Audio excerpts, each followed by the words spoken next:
Então, hoje eu quero falar sobre o espírito de equilíbrio. É uma das características mais importantes de um cristão, sem dúvidas, é o equilíbrio. Então, vamos lá para 2 Timóteo, capítulo 1, versículo 7.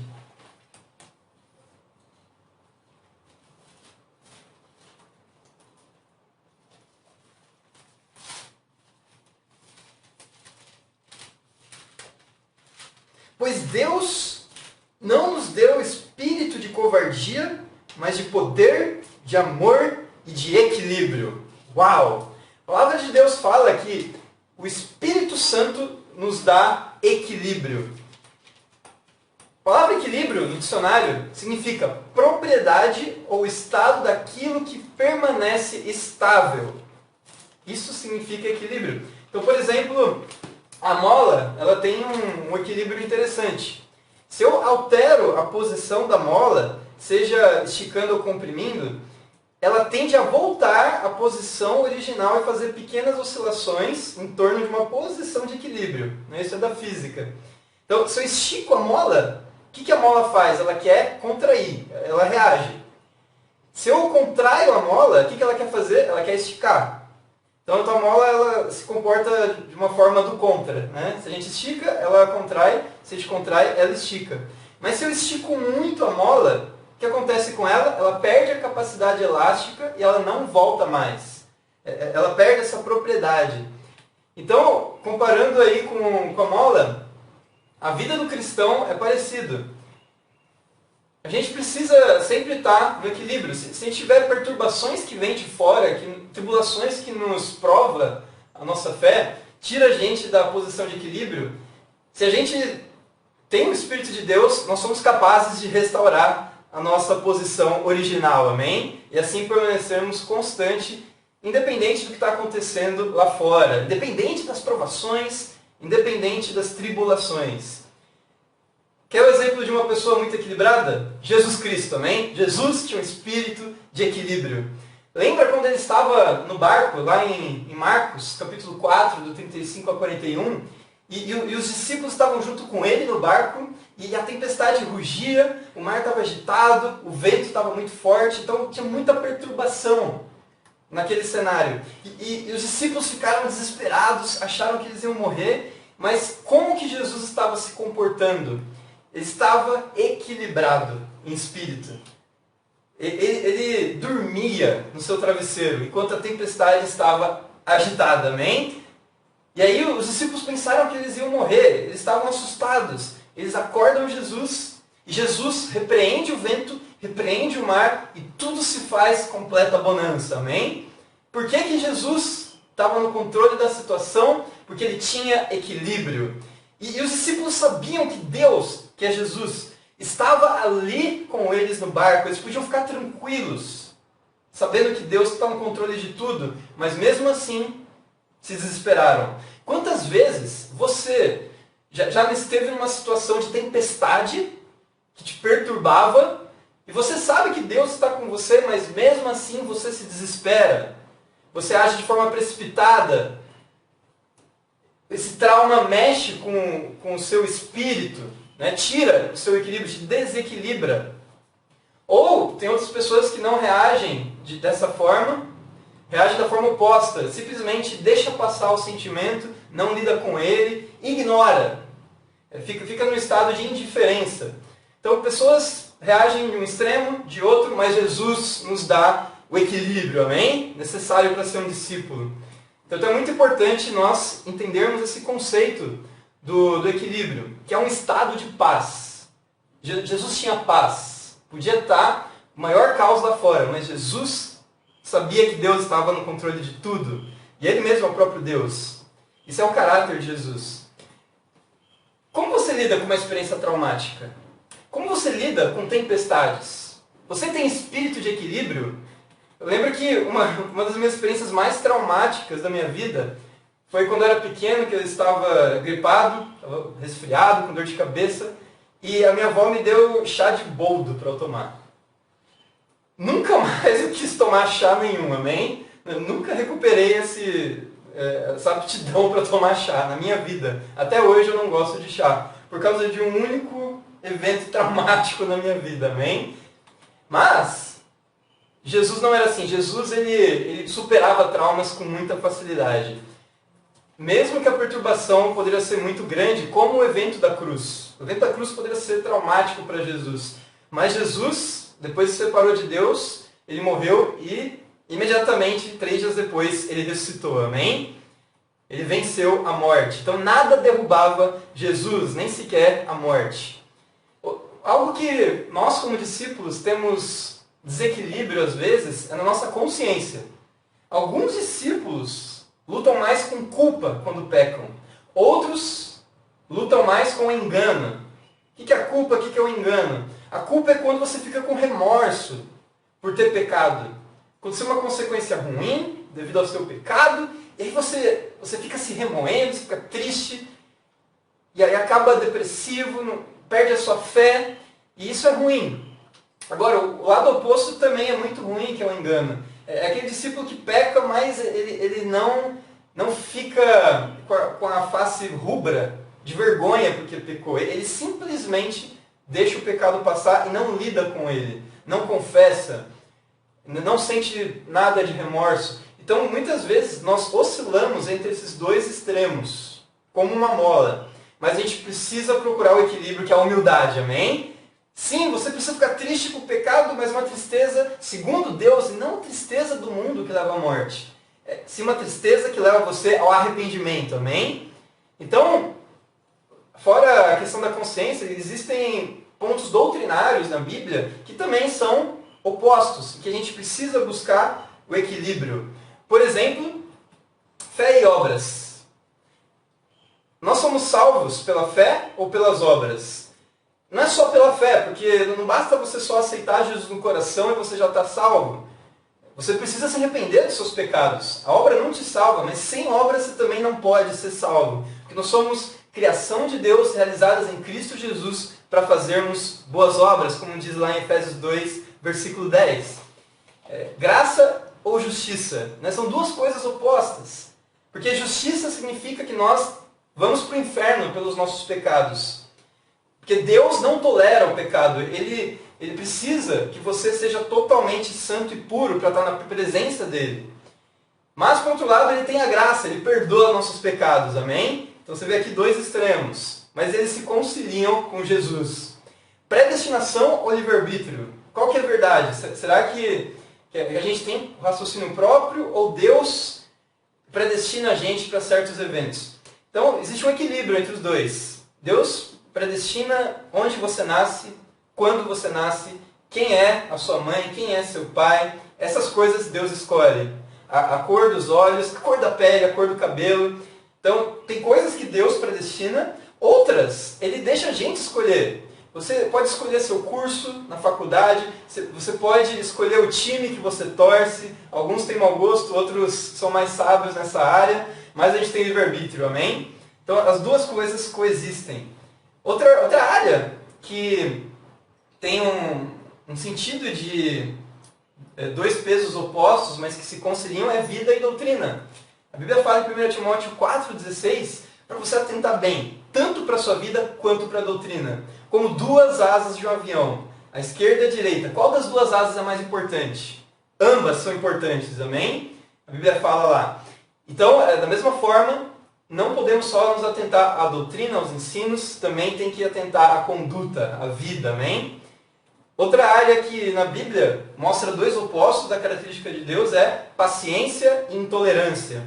Deus é paciente conosco, mas Ele é intolerante se a gente peca além do limite, amém? Então, você vê aqui que existem muitos pontos doutrinários que têm esses dois extremos opostos. Mas os dois são verdade, amém? Então, nós precisamos entender como encontrar o equilíbrio das coisas. E tem uma escritura que ensina como fazer isso. Como ser equilibrado. Eclesiastes capítulo 7, versículo 16.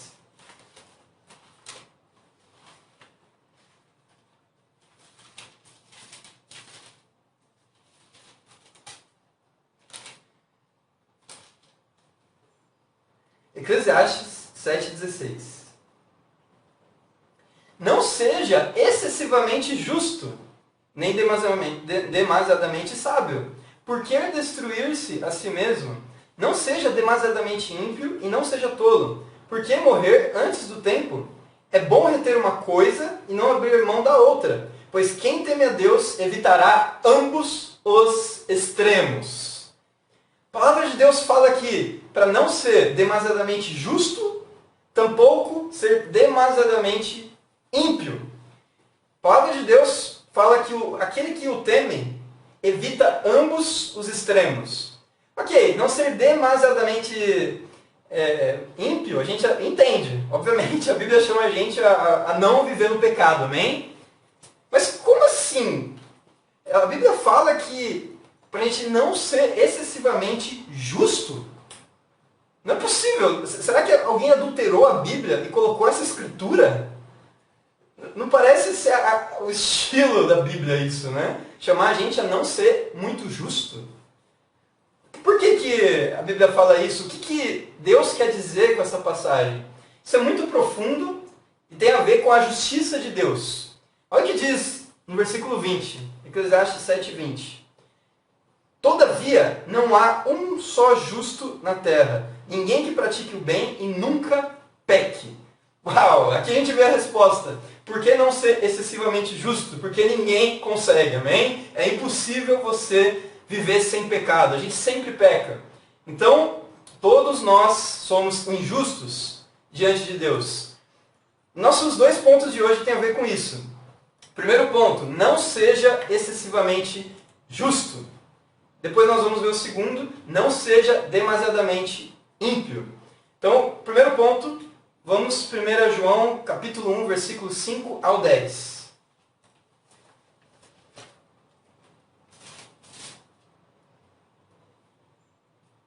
Vamos entender o conceito de não ser excessivamente justo, que é bem intrigante, né? Bem estranho assim, mas depois que a gente lê essa passagem vai ficar mais claro. 1 João 1, do 5 ao 10. Essa é a mensagem que dele ouvimos e transmitimos a vocês. Deus é luz, nele não há treva alguma. Se afirmarmos que temos comunhão com ele, mas andamos nas trevas, mentimos e não praticamos a verdade. Se, porém, andarmos na luz, como ele está na luz, temos comunhão uns com os outros, e o sangue de Jesus, seu Filho, nos purifica de todo o pecado. Se afirmarmos que estamos sem pecado, enganamos a nós mesmos, e a verdade não está em nós. Se confessarmos os nossos pecados, ele é fiel e justo para perdoar os nossos pecados e nos purificar de toda injustiça.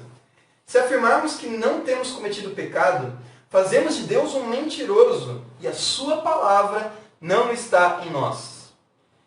João escreve sua carta para quem? Para discípulos, amém? Para pessoas salvas dentro da igreja. Pessoas que passaram pelo plano de salvação. Foram batizadas, receberam perdão dos pecados e a habitação do Espírito Santo. É com essas pessoas que João está falando. João não está falando com perdidos. Que fique bem claro isso. Então, essas pessoas estavam na luz. E o que Paulo fala aqui é sobre andar na luz.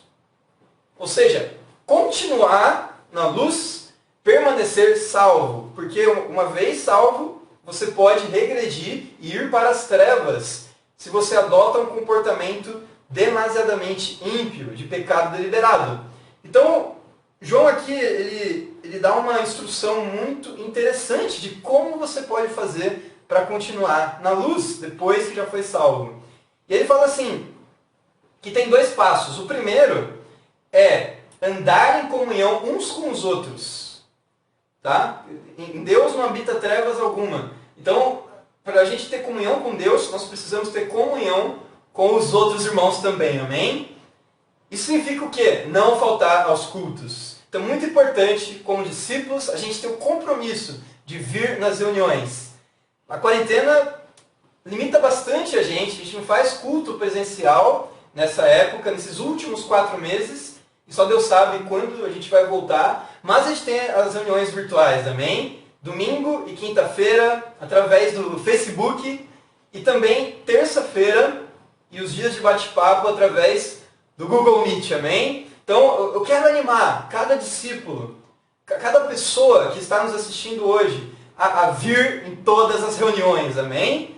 Não vim só nas reuniões que existem, mas todas possíveis. Se quiser participar de outros bate-papos também, assistir os cultos de São Paulo, que são incríveis também, em dias diferentes. É quarta-feira e sexta, lá em São Paulo, o culto de meio de semana e o devocional, respectivamente. Então, olha só, você tem domingo, terça, quarta, quinta e sexta para estar em reuniões, amém? Então, muito importante estar em comunhão uns com os outros. E a segunda orientação que ele dá aqui para você permanecer na luz é confessar os seus pecados. Confessar os seus pecados. Quem é excessivamente justo não tem pecado para confessar. Verdade? Tem muito pouco pecado para confessar. Mas a Bíblia fala que se um discípulo não tem pecado nenhum para confessar, ele está mentindo. Isso é o que a Bíblia diz. Então esse extremo de ser justo demais é muito ruim. Porque a pessoa tem um senso de justiça tal que faz Deus parecer um mentiroso. É o que a Bíblia fala. Então se você não tem pecado para confessar, você é muito justo. Então Deus está mentindo. Porque Deus fala que ninguém é justo, todo mundo peca, amém? Então você sempre vai ter pecado para confessar. Parece ridículo você pensar que alguém imagine que não tenha pecado. Mas é mais comum, normal e frequente do que você imagina. Então, geralmente, esses discípulos são discípulos que têm muita dificuldade em ser abertos porque têm vergonha. Tem vergonha de mencionar os seus pecados. Mas eu quero animar vocês com o exemplo do Caio, amém? O Caio é um discípulo muito aberto, um discípulo incrível. Ontem, ele passou por uma situação difícil, ele levou uma consequência de um pecado dele, que ele cometeu no dia, e isso feriu muito ele, trouxe consequências ruins para a vida dele. Pelo menos naquele dia. Depois, quando ele me mandou mensagem, a gente conversou, ele, com o coração apertado, triste, foi aberto sobre o que aconteceu. E depois que ele se abriu, ele se sentiu melhor, amém? Então, eu tenho certeza que essa é a forma do Caio ter um relacionamento que agrada a Deus. Então é muito importante você confessar o seu pecado no tempo discipulado para um irmão ou para uma irmã, dependendo se você é irmão ou irmã. Não confessa para o sexo oposto, obviamente, né? Vamos guardar o coração, irmãos com irmãos, irmãs com irmãs. E essa confissão e o arrependimento faz você se reaproximar de Deus, amém? Então, o que se espera de um discípulo não é não pecar. Isso não existe. O que se espera de um discípulo de Jesus é que ele seja aberto com seus pecados e esteja em comunhão com os irmãos e com Deus, amém? Vamos agora entender melhor esse conceito de que Deus ama o pecador que se arrepende e que confessa seus pecados. Lucas capítulo 15, versículo 1 até o 7.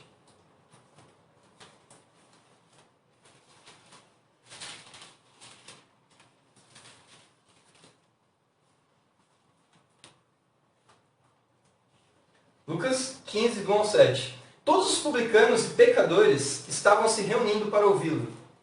Mas os fariseus e os mestres da lei o criticavam. Este homem recebe pecadores e come com eles. Então Jesus lhes contou esta parábola. Qual de vocês que, possuindo 100 ovelhas e perdendo uma, não deixa as 99 no campo e vai atrás da ovelha perdida até encontrá-la? E quando encontra, coloca alegremente nos ombros e vai para casa. Ao chegar, reúne seus amigos e vizinhos e diz: alegrem-se comigo, pois encontrei a minha ovelha perdida. Eu lhes digo que, da mesma forma, haverá mais alegria no céu por um pecador que se arrepende do que por 99 justos que não precisam arrepender-se. Uau, essa parábola é incrível. Aqui fala sobre um pastor que tinha 100 ovelhas e uma das ovelhas se afasta do rebanho, se perde, e o pastor deixa as 99 ovelhas para trás e vai atrás da ovelha perdida. E quando encontra, coloca ela nos braços, volta com alegria para o rebanho e aí comemora. E os pastores fazem festa porque a ovelha perdida foi recuperada, foi achada, amém? E Jesus está falando essa parábola para fariseus e mestres da lei que tinham um senso de justiça muito elevado. Eles se consideravam muito justos. E por quê? Porque eram mestres da lei, conheciam muito bem a Bíblia, tinham um grande conhecimento, eles eram eruditos, religiosos, não? E eles até praticavam a lei de Moisés, praticavam a Bíblia daquela época, que não tinha o Novo Testamento ainda. Então eles guardavam o sábado, eles faziam o ritual de purificação cerimonial, eles sacrificavam os cordeiros para propiciar o pecado deles, jejuavam, davam o dízimo do endro, do cominho. Então eles eram bem regrados quanto à obediência das leis de Moisés. No entanto, quando viram que Jesus comia com publicanos e pecadores, prostitutas, ladrões, eles ficaram com o coração crítico com Jesus. Como é que Jesus se mistura com esses pecadores? Né? Esse homem que se diz ser o Messias, como ele pode se envolver com gente, com essa ralé, né, de pessoas horríveis?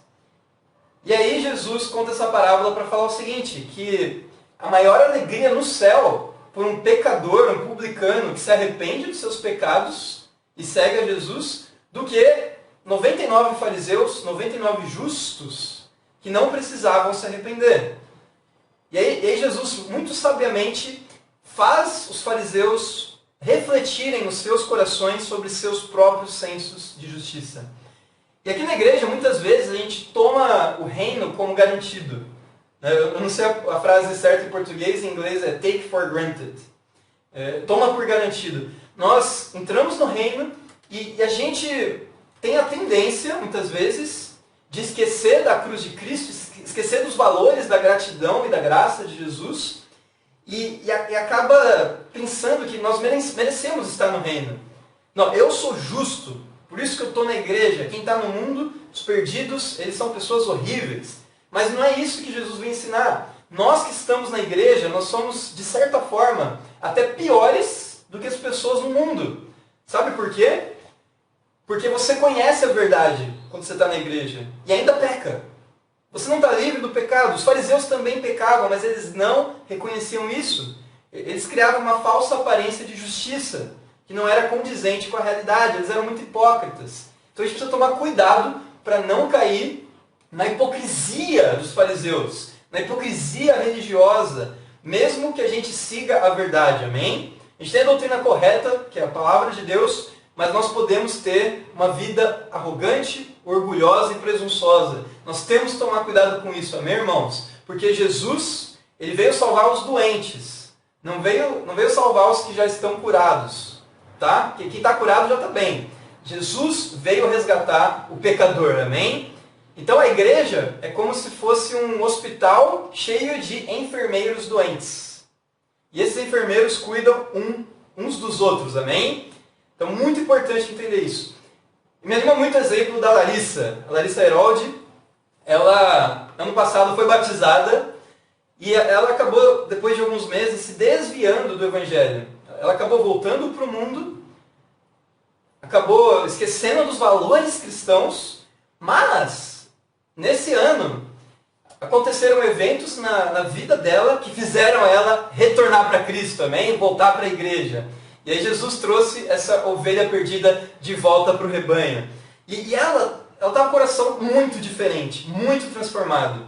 A Larissa, ela tomou decisões sozinha, com Deus, de ter tempos com Deus, de evangelizar. E ela é uma das pessoas que mais compartilham a fé aqui na igreja, amém? E por causa desse coração dela, de gratidão, o que aconteceu?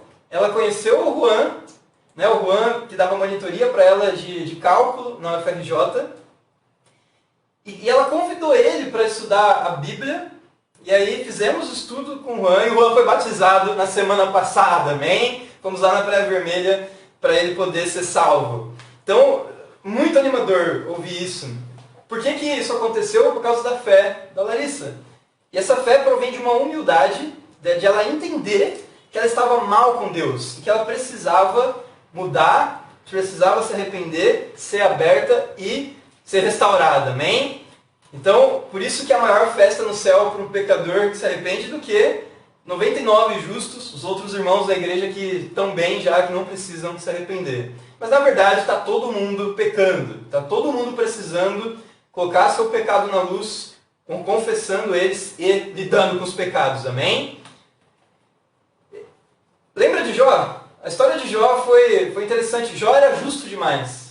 Se você ler a história, desde o capítulo 1 até o 42, você vai ver que por ele ser o homem mais justo e íntegro na terra, ele recebeu uma provação muito desproporcional. Aconteceram coisas terríveis com Jó.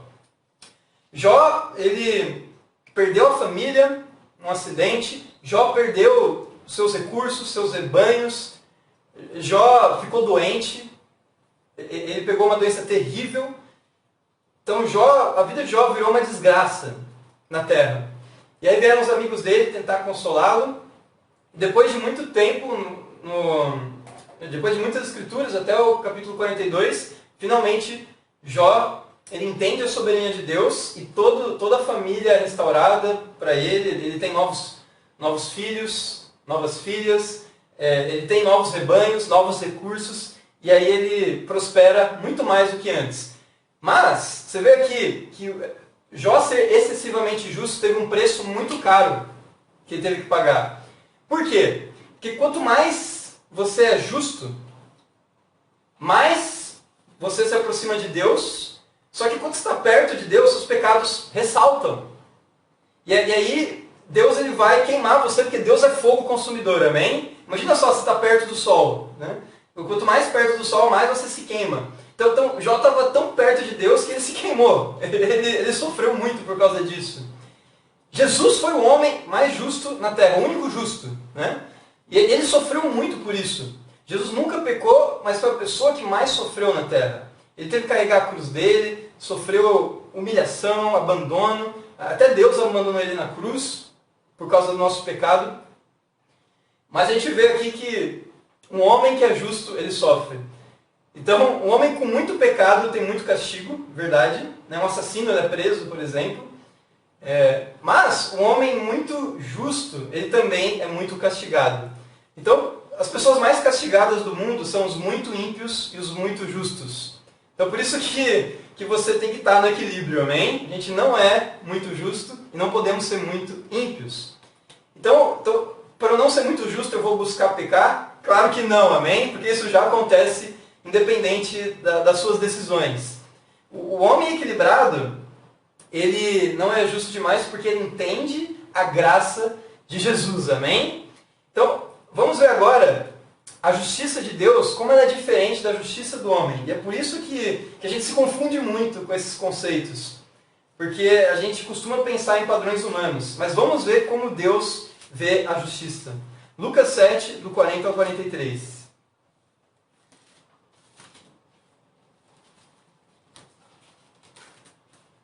Então Jesus lhe disse: Simão, tenho algo a dizer. Dize, mestre. Disse ele: 2 homens deviam a certo credor. Um lhe devia 500 denários e o outro 50. Nenhum dos dois tinha com que lhe pagar. Por isso perdoou a dívida a ambos. Qual deles o amará mais? Simão respondeu: Suponho que aquele a quem foi perdoada a dívida maior. Você julgou bem, disse Jesus.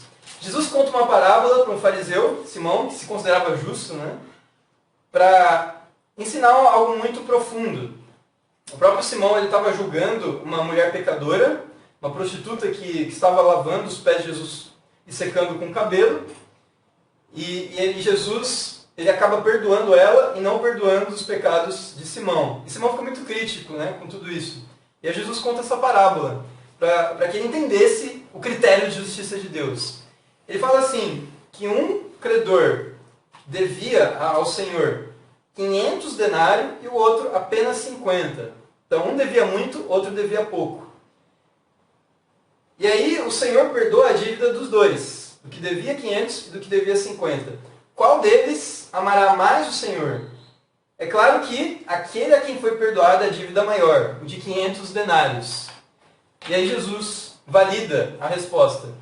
Então o que acontece aqui? Quanto mais você é perdoado, mais você é grato e mais você ama aquele que te perdoou. Então, imagina só, eu costumo contar isso nos estudos de trevas, que a gente fala sobre o pecado. 3 pessoas, pessoa A, pessoa B, pessoa C. A pessoa A cometeu um pecado só na vida inteira dela. O único pecado dessa pessoa foi roubar uma caneta. Né? Empresta essa caneta rapidinho aqui, só para fazer uma ilustração, que é a caneta do Felipe, amém? Então, o único pecado da pessoa A foi roubar essa caneta. O Felipe nunca pecou, tá? Além de roubar essa caneta. Sempre tem tempos com Deus, sempre tem tempo discipulado, evangeliza, dá oferta, nunca mentiu, nunca foi impuro sexualmente. O cara só tem um pecado. Obrigado, Felipe. Pessoa B tem 100 pecados. É uma pessoa normal. Pessoa como qualquer outro, né? De vez em quando mente, de vez em quando fala palavrão, mas é um cidadão, então ele nunca assassinou, nunca estuprou ninguém, etc. A pessoa C, a pessoa de 1 milhão de pecados. Seria como Hitler, matou 6.000 pessoas, é pedófilo, pior tipo de pessoa que existe.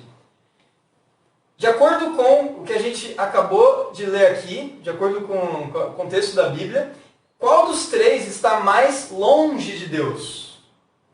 Qual dos 3? A tendência natural é você pensar que o cara que tem 1 milhão de pecados, ele está mais longe do que o cara que só tem um pecado. Mas a justiça de Deus, que é por meio da graça, faz com que a lógica se inverta totalmente. Então, os 3 estão igualmente afastados de Deus. O que pecou pouco, o que pecou médio e o que pecou muito. Os 3 estão igualmente afastados de Deus. Um pecado é suficiente para fazer você não merecer a salvação. Então, só pelo dia de hoje, merecemos o inferno. No entanto, a lógica da graça de Deus vai mais longe ainda. Aqui mostra que o homem de 1 milhão de pecados, quando ele é perdoado, ele tende a ser o mais humilde dentre os 3. Por quê? Porque ele foi mais perdoado do que os outros. Enquanto aquele de um pecado, ele se torna mais orgulhoso. Porque ele só tem um pecado. E ele pode se comparar com o de 1 milhão. E aí o ponto é que o cara de um pecado só, ele não existe. Amém? Todos nós somos um homem de 1 milhão de pecados.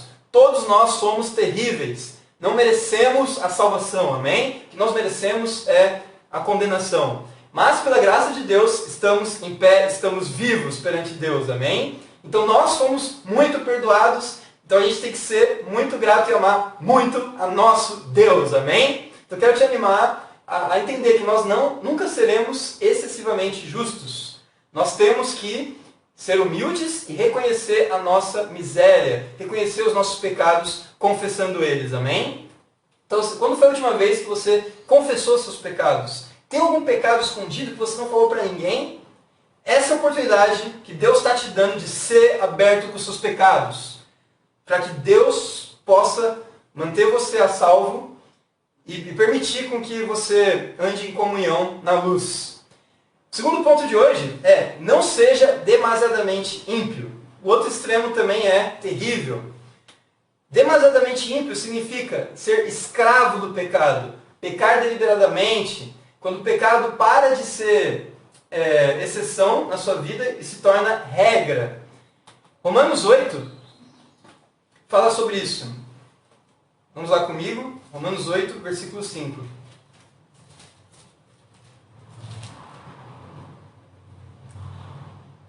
Quem vive segundo a carne tem a mente voltada para o que a carne deseja. Mas quem vive de acordo com o Espírito tem a mente voltada para o que o Espírito deseja. A mentalidade da carne é morte, mas a mentalidade do Espírito é vida e paz. A mentalidade da carne é inimiga de Deus, porque não se submete à lei de Deus, nem pode fazê-lo. Quem é dominado pela carne não pode agradar a Deus. Entretanto, vocês não estão sob o domínio da carne, mas do Espírito, se de fato o Espírito de Deus habita em vocês. E se alguém não tem o Espírito de Cristo, não pertence a Cristo. Versículo 13. Pois se vocês viverem de acordo com a carne, morrerão. Mas se pelo Espírito fizerem morrer os atos do corpo, viverão. Porque todos que são guiados pelo Espírito de Deus são filhos de Deus. A palavra de Deus diz aqui, quando a gente recebe o Espírito Santo no momento do batismo, nossos pecados são perdoados, entramos na luz, mas podemos, mesmo tendo o Espírito, voltar à impiedade e à escravidão do pecado, seguindo os desejos da carne. Então não é porque você se batizou e recebeu o Espírito Santo que você está garantido na salvação. Se você viver para a carne, você morrerá espiritualmente, é o que a Bíblia está falando aqui. Você cairá da fé. Então, além do batismo, você recebe o Espírito Santo, você precisa constantemente se encher do Espírito, que te dá equilíbrio, amém? É como um casamento.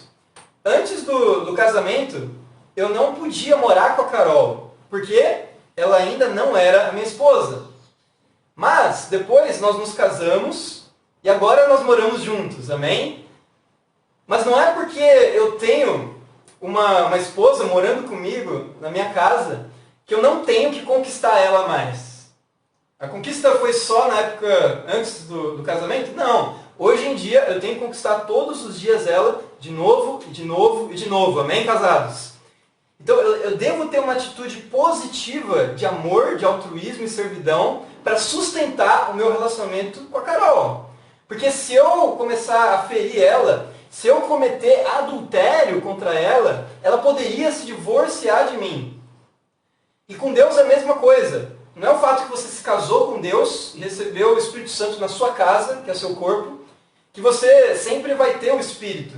Se você cometer atos repugnantes ao Espírito, ele pode sair de casa, ele pode se divorciar de você. Então, cada dia nós temos que nos encher do Espírito e conquistar o relacionamento com Deus, amém?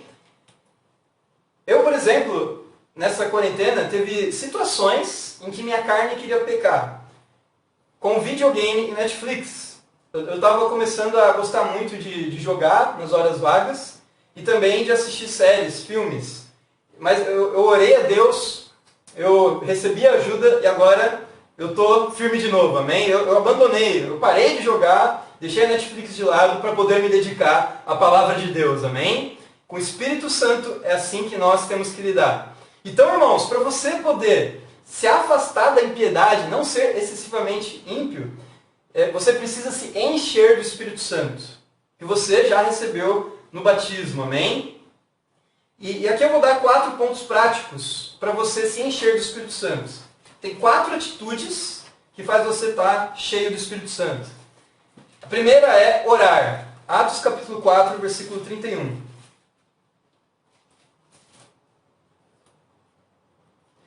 Depois de orarem, tremeu o lugar em que estavam reunidos, todos ficaram cheios do Espírito Santo e anunciavam corajosamente a palavra de Deus. Amém? Então, olha que a oração e a leitura bíblica, a palavra de Deus, enchia os apóstolos, os discípulos do Espírito Santo.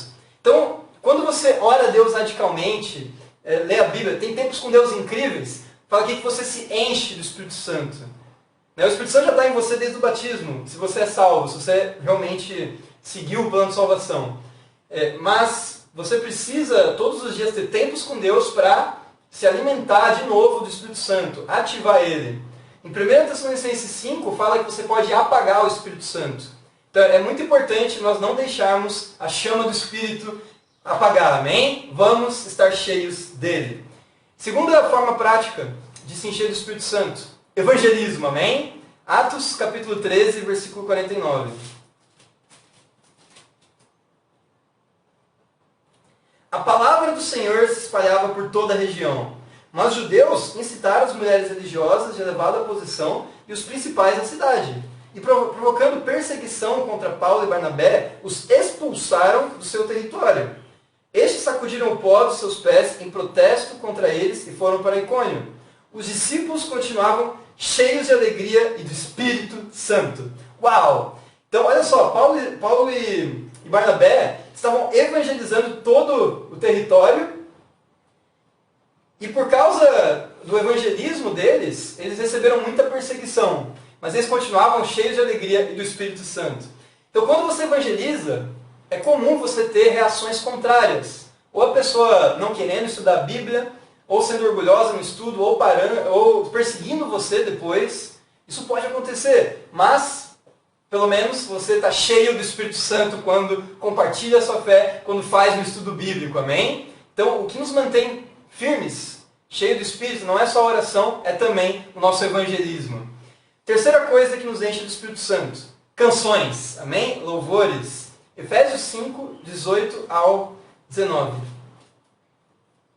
Não se embriaguem com vinho que leva à libertinagem, mas deixe-se encher pelo Espírito Santo, falando entre si com salmos, hinos e cânticos espirituais, cantando e louvando de coração ao Senhor. Uau! Então, a canção também faz você se encher do Espírito Santo. Quando você canta com os irmãos, quando você louva a Deus, o Espírito anima você, amém? E você ganha condição para lutar contra o pecado. Então, que legal, né? Ver hoje Felipe e o coral aqui cantando, com o background do irmão de São Paulo tocando, né? E isso foi muito especial. Todo sábado, o Valdemar e a Fernanda fazem uma reunião no Google Meet para canções. Então, se você quiser cantar junto, conhecer mais, você pode pegar as informações com o Valdemar. É sábado à tarde, amém? E aí a gente disponibiliza o link para você. Mas é muito importante, durante as reuniões, você cantar junto em casa. Acompanhe, amém? Porque a gente está em quarentena, mas quando voltar, certamente a gente vai poder cantar juntos, fisicamente, e se encher do Espírito. E a quarta atitude que você pode tomar para se encher do Espírito Santo, vamos ler primeiro, depois eu falo qual que é. Atos capítulo 13, do 9 ao 11.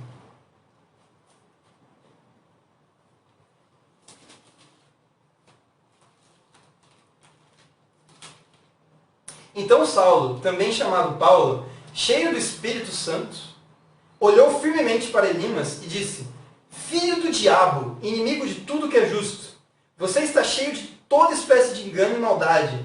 Quando é que vai parar de perverter os retos caminhos do Senhor? Saiba agora que a mão do Senhor está contra você, e você ficará cego e incapaz de ver a luz do sol durante algum tempo. Imediatamente vieram sobre ele névoa, escuridão, e ele tateando procurava quem o guiasse pela mão. O procônsul, vendo o que havia acontecido, creu, profundamente impressionado com o ensino do Senhor. Uau! Outra forma de você se encher do Espírito Santo é você tendo indignação santa. Amém? Você vê que Paulo ficou furioso. Quando que você imaginar que ficar furioso é uma forma de se encher do Espírito Santo? Aqui nós vemos isso, amém? A palavra de Deus diz. Tem um episódio também lá em 1 Samuel em que Saul ele se enche do Espírito Santo e fica irado contra os inimigos de Israel. Então o Espírito Santo ele promove ira na nossa vida, mas não uma ira pecaminosa, a raiva, é uma indignação contra o pecado. Então nós não podemos ser coniventes com o pecado que existe à nossa volta. Nós temos que ficar indignados, amém? Confrontar o pecado na vida das pessoas. Seja no estudo bíblico, seja no tempo discipulado, numa pregação, nós precisamos confrontar o pecado com indignação, amém? Então, 4 formas de você se encher do Espírito Santo, para você não pecar deliberadamente. Oração, evangelismo, canções e indignação santa. Em conclusão, para você ser um discípulo equilibrado com Deus, você precisa evitar os extremos. O cristianismo ele sempre vive no equilíbrio. Excesso de justiça e excesso de pecado. Nós temos que evitar os dois lados, amém? Então, como encontrar o equilíbrio? Primeiro ponto, que é sobre o excesso de justiça, é tendo uma postura de comunhão com os irmãos e sendo aberto com seus pecados, valorizando a graça de Jesus e tendo muita gratidão pela cruz de Cristo, amém? Então, com essa humildade, você deixa de ser excessivamente justo. E o segundo ponto sobre o excesso de pecado, como a gente pode evitar? Tomando atitudes para se encher do Espírito Santo, que te dá equilíbrio, para que o Espírito de Deus faça morrer em você todos os impulsos da carne. Então, vamos tomar essas atitudes práticas, ter ótimos tempos com Deus na quarentena, compartilhar a fé no Instagram, 20 pessoas por dia é meu alvo, tá? Louvar a Deus, cantar nos seus tempos com Deus ou durante os cultos. E quarta coisa, ficar indignado e confrontar o pecado, amém? Vamos dar todo o coração, ficar cheios do Espírito e dar sempre graças a Deus e para Ele seja toda a glória.